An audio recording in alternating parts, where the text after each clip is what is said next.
Hey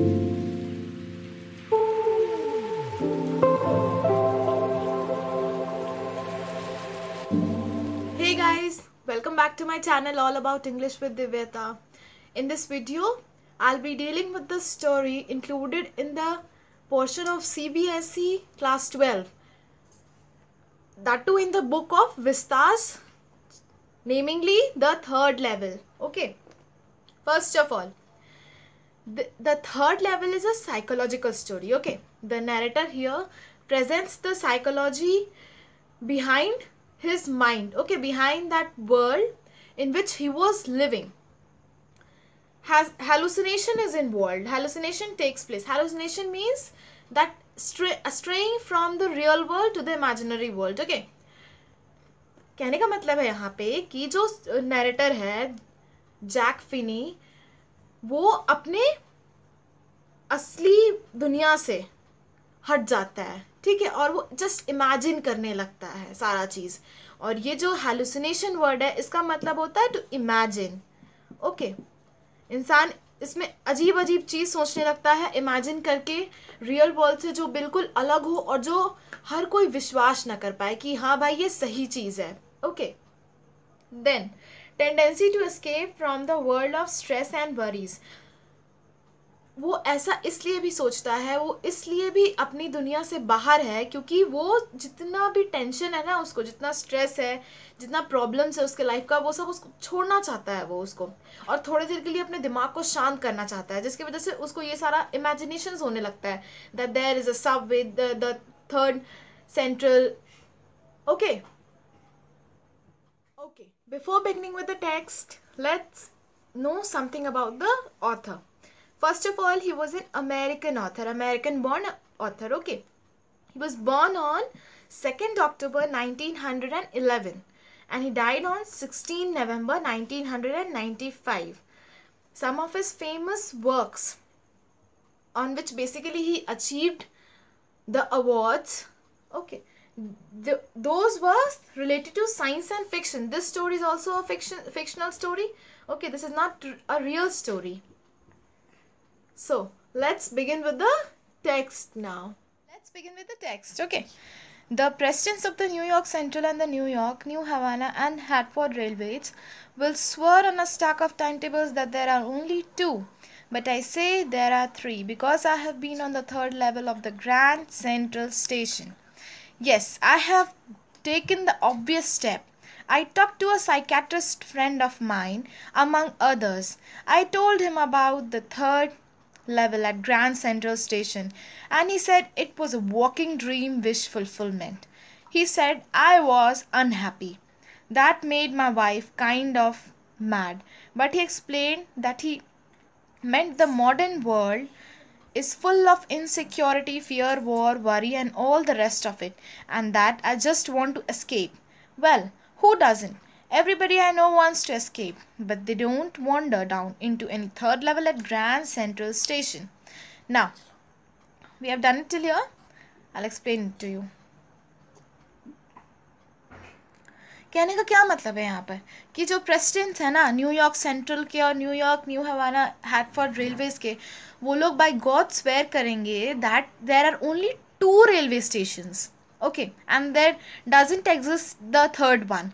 but this narrator Jack Finney ये बोलता है कि नहीं, यहाँ पे 3 है बिकॉज वो जाके आया है कहाँ, the third level of the grand central station.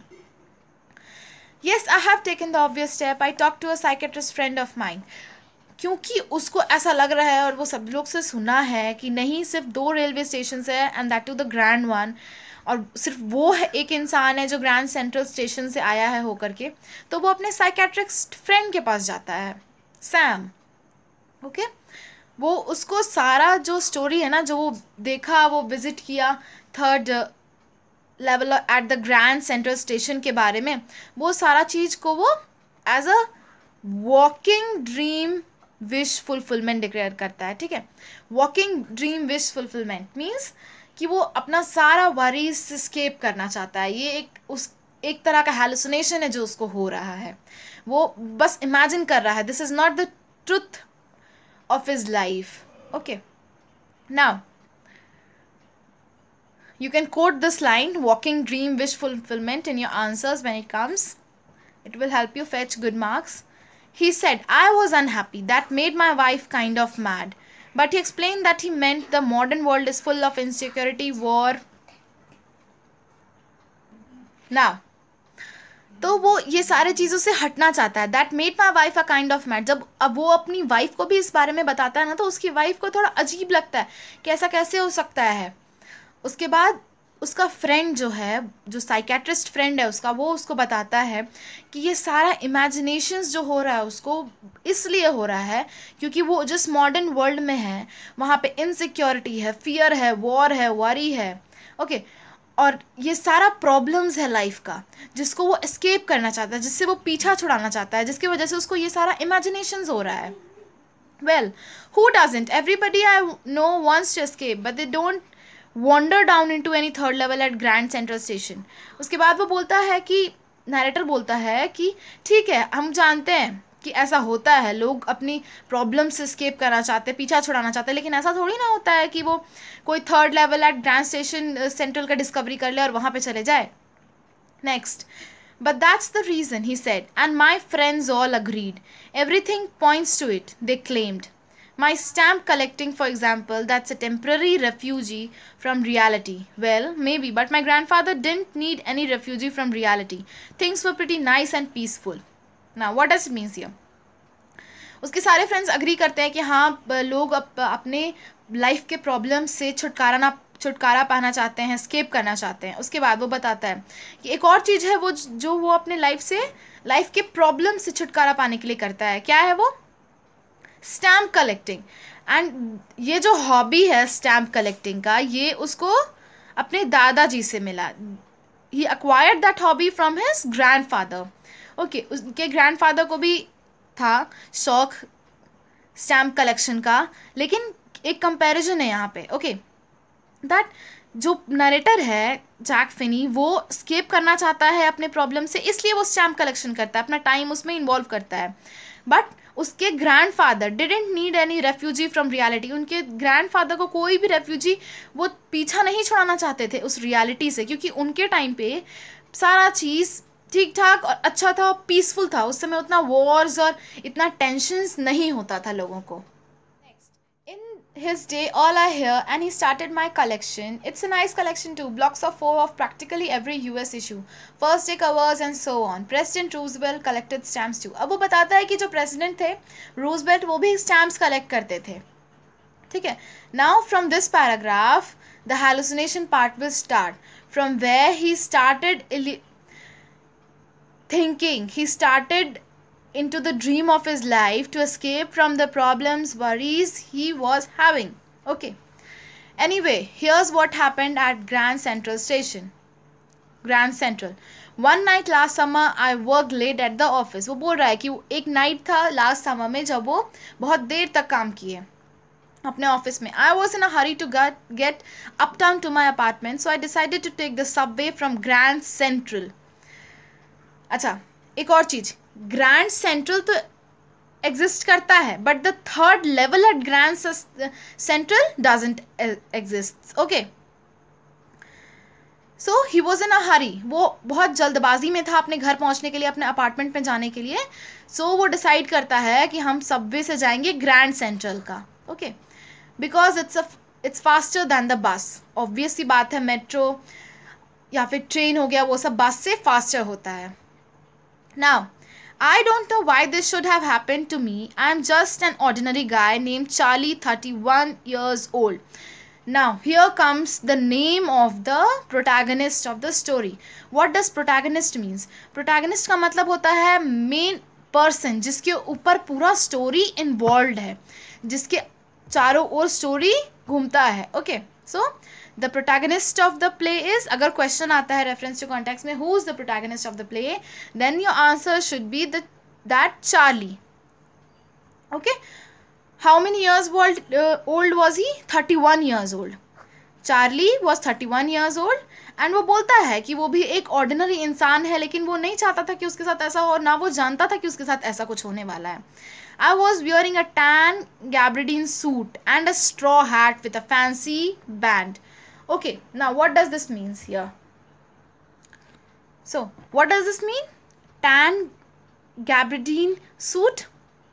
It means that he was wearing a short coat, okay, which is till just above the knees, and a straw hat.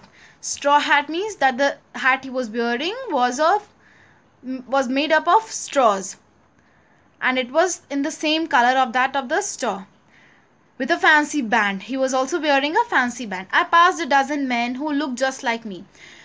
उसके आसपास ऐसे बहुत लोग थे जो उसके जस्ट उसके जैसे थे, ठीक है. And I wasn't trying to escape from anything, I just wanted to get home to Louisa my wife. वो वहाँ पे ये नहीं सोचा था कि वो सब चीज़ से escape करना चाहता है, पीछा छुड़ाना चाहता है, बट वो जल्दी से जल्दी अपनी वाइफ के पास पहुँचना चाहता था. Okay, I turn into, and उसकी वाइफ का नाम क्या है? लूजा. I turned into Grand Central from Vanderbilt Avenue and went down the steps to the first level where you take trains like the 20th century. अब यहाँ पे first level का description है. सबसे पहले वो ग्रैंड सेंट्रल के पास गया, ठीक है, from Vanderbilt Avenue. Vanderbilt Avenue से वो ग्रैंड सेंट्रल पे गया, एंड वहाँ से वो steps went down the steps, stairs से नीचे गया to take the first level where you take trains like the 20th century, जहाँ पे ट्रेन्स मिलता था 20th century के जैसा. Then I walked down another flight to the second level.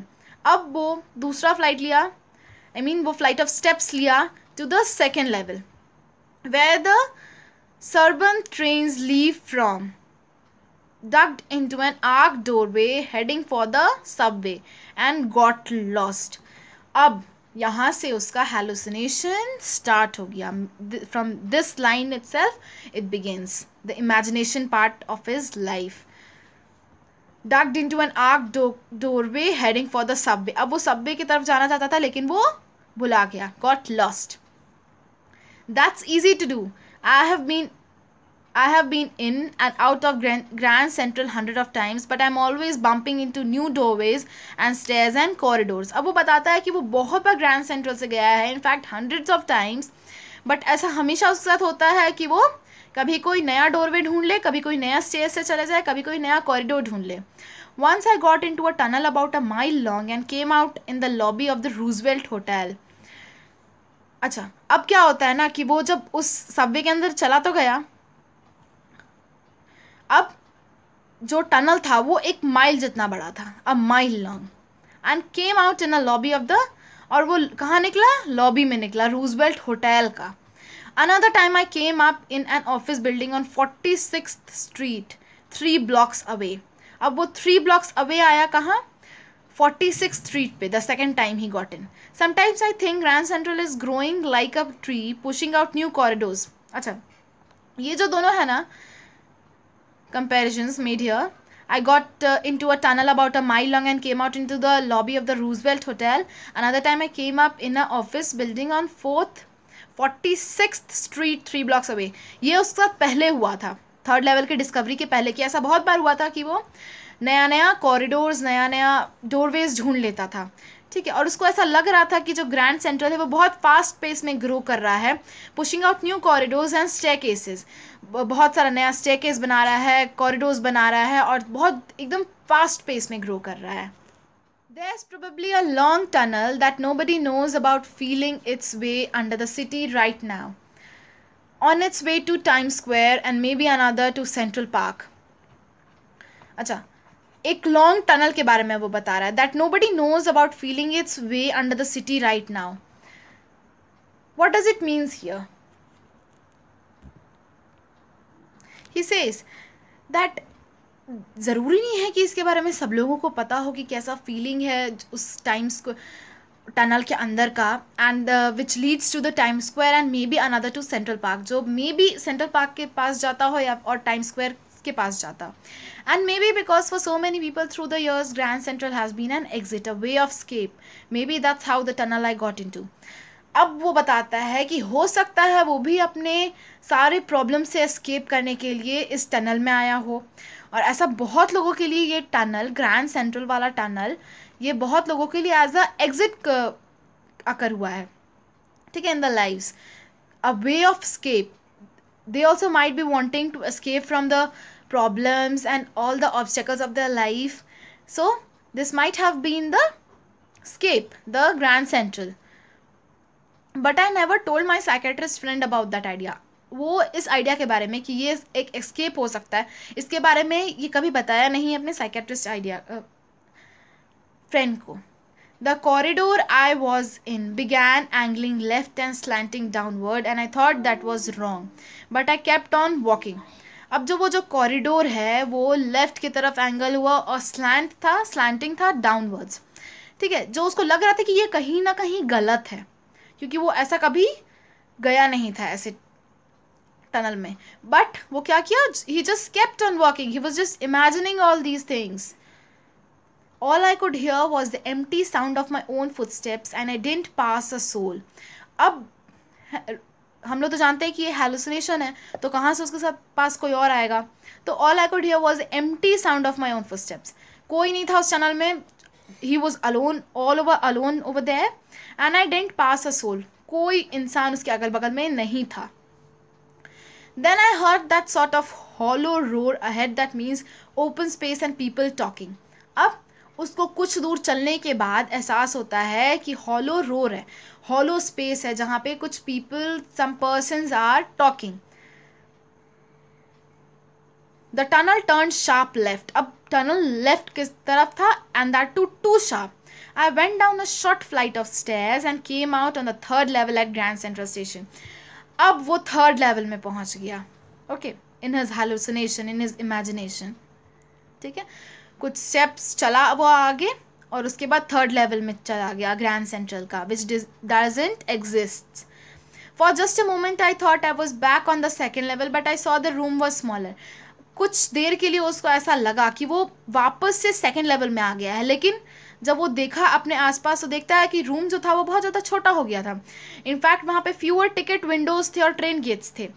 Information booth था ना जो, वो वुड का बना हुआ था और एकदम पुराने ज़माने के टाइप का था. And the man in the booth wore a green eye shade and long black sleeve protectors. ठीक है, अब वो पहना हुआ था, वो जो उसका लुक था, ये लुक मेडिवल इन इंग्लिश जब हम लोग पढ़ेंगे ना तब उसमें इस चीज़ का मेंशन है, लोग ऐसे ही कपड़े पहनते थे. The lights were dim and sort of flickering. Then I saw why they were open flame gas lights. अब वहाँ पे जो लाइट था वो भी पुराने ज़माने का था एकदम, तो उसको समझ में आ रहा है कि ये चीज़ सेकेंड लेवल नहीं है, ये थर्ड लेवल है, क्योंकि वहाँ पे जो लाइट था ना वो इलेक्ट्रिसिटी से नहीं चल रहा था, वो ओपन फ्लेम था गैस लाइट्स का. Okay, there was brass spittoons on the floor and across the station a glint of light caught my eye. अब वहाँ पे ब्रास पिटून्स था फ्लोर पे, ब्रास का फ्लोरिंग किया हुआ था. And across the station a glint of light caught my eye. अब एक हल्का सा रोशनी उसके आई साइट को कैच किया. A man was pulling a gold watch from his vest pocket. Okay, एक मैन अपने वेस्ट पॉकेट से गोल्ड वॉच निकाल रहा था. He snapped open the cover, glanced at his watch and frowned. वो अब उस कवर से अपना वॉच निकाला और अपने वॉच की तरफ देखा और frowned. He started jumping. He wore a derby hat, a black 4-button suit with tiny lapels, and he had a big black handlebar mustache. Okay, what does this mean? ये उसका physical description है कि how was he dressed up. Okay, he was dressed up in a derby hat, black 4-button suit, tiny lapels on which there were tiny lapels, and he had a big black handlebar mustache. उसका जो मूछ था ना वो बहुत बड़ा था, black colour का. Then I looked around and saw that everyone in the station was dressed like 1819 something. एक और चीज़, ये स्टोरी बेसिकली 1880s को डिस्क्राइब कर रहा है. ओके, क्योंकि यहाँ पे जो मेन पार्ट है ना स्टोरी का, थर्ड लेवल, उसमें सारा स्टोरीज 1880 को डिस्क्राइब कर रहा है. I never saw so many beards, sideburns and fancy mustaches in my life. अब वो बोलता है कि इससे पता चल रहा है ना, इस लाइन से हम लोगों को ये पता चल रहा है कि yes, he was hallucinating, he was imagining in his psychological world. तो वो बताता है कि ऐसा उसके जहाँ वो रहता है, जहाँ पे वो अपनी वाइफ के साथ रहता है, काम करता है, वहाँ पे लोग इस तरह का गेटअप और इस तरह का म्यूस्टैक्स नहीं रखते हैं. A woman walked in through the train gate. She wore a dress with leg of mutton sleeves and skirts to the top of her high-buttoned shoes. Back of her, out on the tracks, I caught a glimpse of a locomotive, a very small carrier and eaves locomotive with a funnel-shaped stack. And then I knew. Okay, अब वो यहाँ क्या बोल रहा है, वो एक women का डिस्क्रिप्शन दे रहा है that she was wearing a dress, जो कि बहुत अजीब सा ड्रेस है, उसके टाइम पे लोग नहीं पहनते थे, और एक लोकोमोटिव वो देखता है. ओके अच्छा, लोकोमोटिव का मतलब होता है an engine. Okay, at sort of vehicle. तो वो देखा है उसको, उसमें स्मॉल कैरियर ईव्स था और फनल शेप स्टैक था उसका. ठीक है, जो उसके ज़माने में नहीं था. वो उसका कहने का यही मतलब है कि उसके जहाँ वो रहता है वहाँ पे ऐसे चीज़ देखने को नहीं मिलता है. ये सब मिडिल 18th सेंचुरी का है, तो that is of 18th century. To make sure, I walked over to a newsboy and glanced at the stack of papers at his feet. अब वो ये सारा चीज़ को कंफर्म करने के लिए कि ये चीज़ रियल है, in his imagination he walk to a news boy, over to a news boy who was reading the newspaper. It was the world and the world hasn't been published for years. जो newspaper था ना वो mention था the world. You can see the picture over here. और world बहुत पहले ही बंद हो चुका था, वर्ल्ड न्यूज़पेपर आना बहुत पहले बंद हो चुका था, approx in the middle of 18th century. The lead story said something about President Cleveland. I have found that front page since in the public library files and was printed June 11, 1894. ठीक है, अब वो देखता है कि ये जो story है उसमें जो फ्रंट पेज पे जो स्टोरी है वो प्रेसिडेंट क्लीवलैंड के बारे में है, और वो अक्सर पब्लिक लाइब्रेरी फाइल्स में इसको देखा है, क्योंकि ये तो पुराना है ना, ये 18th century के बारे में यहाँ पे डिस्क्राइब कर रहा है. It was printed, the date is also mention, June 11, 1894, 18th century. I turned toward the ticket windows knowing that here, on the third level at Grand Central, I could buy tickets that would take Lusa and me anywhere in the United States we wanted to go. In the year 1894, and I wanted 2 tickets to Galesburg, Illinois. Now, अब वो ticket counter पे जाता है अपना confirmation के लिए, तो वहाँ पे उसको पता चलता है कि वो यहाँ से टिकट खरीद करके पूरे यूनाइटेड स्टेट्स में कहीं भी जा सकता था in the year 1894 with his wife. So he wanted 2 tickets for Galesburg, Illinois. Have you ever been there? It's a wonderful town still. Now he describes about the place Galesburg, Illinois. Have you ever been there? It is a wonderful town still with big old frame houses, huge lawns and tremendous trees whose branches meet overhead and roof the streets. वो बताता है कि उस city में, उस town में जहाँ वो जाना चाहता है वहाँ पे बिग ओल्ड फ्रेम हाउसेस है, ह्यूज लॉन्स है, ट्रेमेंडस बहुत बड़े बड़े ट्रीज है. And in 1894 summer evenings were twice as long. 1894 में वो समर इवनिंग्स के बारे में बता रहा है कि वो बहुत लॉन्ग्स होते थे, ट्वाइस जस्ट डबल होते थे. And people sat out on their lawns, the man smoking cigars and talking quietly. People अपने लोग वहाँ के अपने लॉन्स में बैठते थे. The man use to smoke cigars and talk quietly. The women waving palm leave fans, वो जो विमेन होती थी उस टाइम की, वो पाम लीव का फैंस बना करके और उसको वेव करती थी to get rid from the fireflies. In a peaceful world, and that was a sort of a peaceful world in which his grandfather lives. वो स्टार्टिंग में बताया ना कि उसके ग्रैंडफादर को टिकट कलेक्ट करने, उनको वो टिकट कलेक्ट करते थे just because it was a habit, it was his hobby and not a way to escape from the world, because at his times the world was peaceful. To be back there with the First World War still 20 years off and World War II over 40 years in the future. I wanted 2 tickets for that. Okay. अब वो बताता है उसको 2 चाहिए था, 2 tickets. Okay. Now next. The clerk figured the fare. He glanced at my fancy hatband, but he figured the fare.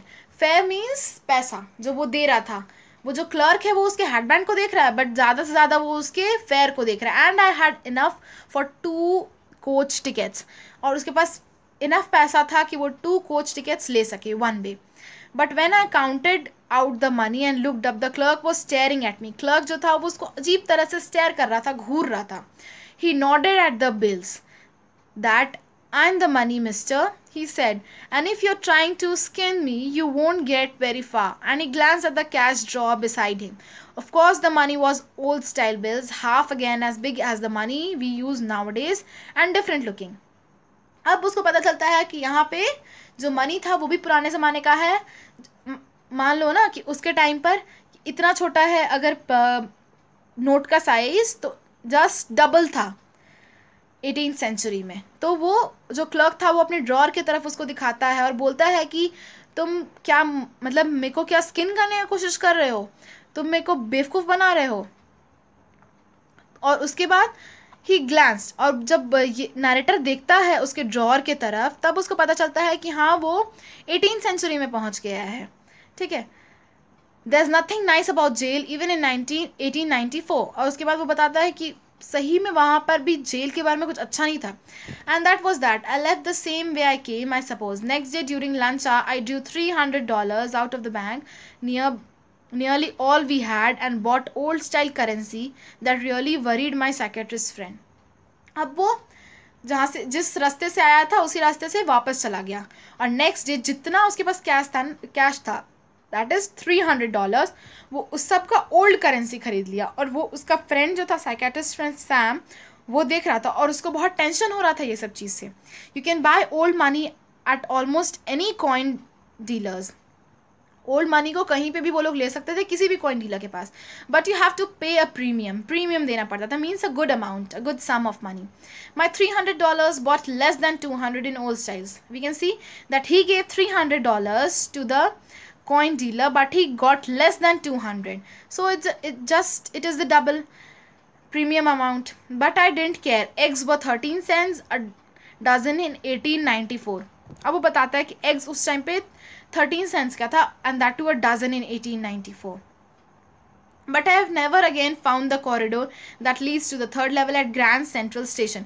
अब वो बताता है कि नहीं, ऐसा कभी नहीं हुआ, दोबारा ऐसा कभी नहीं हुआ कि वो थर्ड लेवल पे जा पाया ग्रैंड सेंट्रल स्टेशन के through.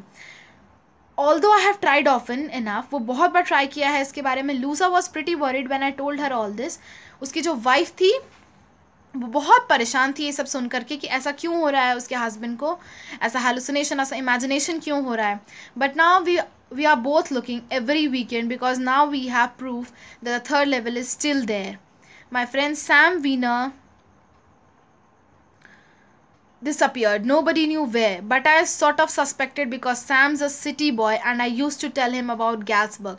I went to school there and he always said he liked the sound of the place. अब वो बोलता है कि वो अपनी वाइफ के साथ हमेशा जाता है हर वीकेंड पे वो थर्ड लेवल ढूंढने के लिए, लेकिन उसको ऐसा कुछ मिलता नहीं है. लेकिन उसको विश्वास है कि ऐसा कुछ है इन हिज इमेजिनेशन, क्योंकि उसका जो फ्रेंड था ना सैम, वो अचानक से डिसअपियर हो गया, अचानक से कहीं चला गया. और उसको, द नरेटर को, ऐसा लगता है कि वो गैल्सबर्ग में है, क्योंकि उसको गैल्सबर्ग का बहुत पसंद था. The sound of the place, the tuning of the place, he was tune to the place. Like उसको सारा चीज़ गैल्सबर्ग का बहुत पसंद था उसके फ्रेंड को. And that's where he is all right in 1894. अब वो बताता है कि हाँ वो सही में वहाँ पे है. एंड दैट्स व्हाट इज़ 1894, कि वो 1894 में वहाँ पहुँच गया है. Because one night fudging with my stamp collection I found, well, do you know what a first day cover is when a new stamp is issued. Okay, first day cover क्या होता है? जब एक पहला न्यू स्टैम्प इशू होता है. Because one night fudging, अब वो अपने स्टैम्प कलेक्शन को जब पूरा ढूंढ रहा था, उसको देख रहा था, तब उसको मिलता है एक first day cover. Stamps collection buy some and use them to mail envelopes to themselves on the very first day of sale, and the postmark proves the date. Okay, the envelope is called a first day cover. तो ये जो envelope है ना, जब first day पे कोई issue होता है कोई स्टैम्प, और उसको हम लोग फर्स्ट डे मेल करते हैं एनवेलप पे लगा करके with the post mark, and that post mark proves that the envelope is a first day cover. They are never open, you just put blank paper in the envelope. वो कभी open नहीं होता, उसमें सिर्फ blank paper हम लोग डालते हैं just to issue that stamp. That night among my oldest first day covers, अब उसका सबसे पुराना ओल्डेस्ट जो कवर्स था ना, first day covers, I found once one that shouldn't have been there. उसको एक ऐसा चीज़ मिलता है जो वहाँ पे नहीं होना चाहिए था. But there it was there because someone had mailed it to my grandfather at his home in Galesburg. That's what the address on the envelope said. वो जो लेटर था वो वहाँ होना नहीं चाहिए था, बट क्या कर सकते, वो वहाँ पे था. तो वो उसके ग्रैंडफादर को कोई मेल किया था जब उसके ग्रैंडफादर गैल्सबर्ग में रहते थे. And it had been there since July 18, 1894. The postmark showed that. Yet I didn't remember it all. उसको याद नहीं था इस चीज़ के बारे में, लेकिन वो चीज़ वहाँ पे पड़ा हुआ था July 18, 1894 से. Naturally, when the envelope came to Grandad in the mail, it went right into his collection and stayed there till I took it out and opened it. अब जब उसके ग्रैंडफादर के पास ये मेल आया था तो वो रख लिए थे उसको बिना खोले, लेकिन नरेटर उसको खोलता है.